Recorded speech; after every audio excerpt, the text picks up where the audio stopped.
श्री कृष्ण जी के गुरु का क्या नाम था? कृष्ण भगवान के गुरु सांदीपनि मुनि माने जाते हैं, जिनके आश्रम में शिक्षा प्राप्त करने के दौरान विप्र सुदामा से अद्भुत दोस्ती हुई। जो कृष्ण सुदामा के प्रसंग को हर कोई जानता है। भगवान श्री कृष्ण के पोते का नाम क्या था? श्री कृष्ण के पोते अनिरुद्ध थे। अनिरुद्ध ब्रह्मा के अवतार भी कहे जाते हैं। बानासुर के साथ उनका युद्ध अनिरुद्ध को बंदी बना लेने के कारण ही हुआ था। अनिरुद्ध को बानासुर की पुत्री उषा की सहेली ने रात में ही अपहरण कर लिया था। बाद में बानासुर की पुत्री उषा के साथ उसका विवाह हुआ, जिसे बानासुर ने मंजूर नहीं किया था और अनिरुद्ध को बंधक बना लिया था। जिसके बाद श्री कृष्ण के साथ उनका भयानक युद्ध हुआ। इसे युद्ध में भगवान शिव भी बानासुर की तरफ से लड़ने आ गए थे।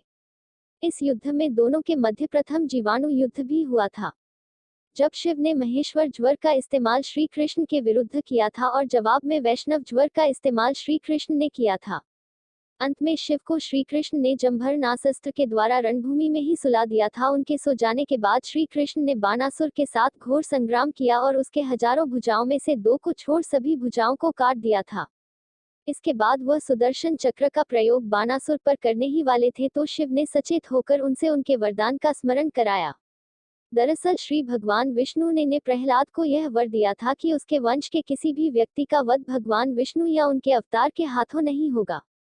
भगवान शिव ने कृष्ण को इसी वर की याद दिलाई। तब श्री कृष्ण ने हंसते हुए कहा कि मैं सिर्फ इसके अहंकार को तोड़ना चाहता था। उसके बाद बानासुर ने भी कृष्ण की महत्ता को स्वीकार किया और अनिरुद्ध और उषा को छोड़ दिया। कृष्ण के समी मोर मुकुट क्यों है? ऐसी कथा है कि जब विष्णु ने राम के रूप में अवतार लिया और राम, सीता और लक्ष्मण 14 वर्ष के लिए वन भटक रहे थे, सीता को रावण हर कर ले गया था, तब राम और लक्ष्मण सीता को खोजते हुए वन भटक रहे थे और प्राणियों से सीता का पता पूछ रहे थे कि क्या उन्होंने सीता को कहीं देखा है। तब एक मोर ने कहा कि प्रभु, मैं आपको रास्ता बता सकता हूँ कि रावण सीता माता को किस ओर ले गया है, पर मैं आकाश मार्ग से जाऊंगा और आप पैदल तो रास्ता भटक सकते हैं, इसलिए मैं अपना एक पंख गिराता हुआ जाऊंगा जिससे आप रास्ता ना भटके।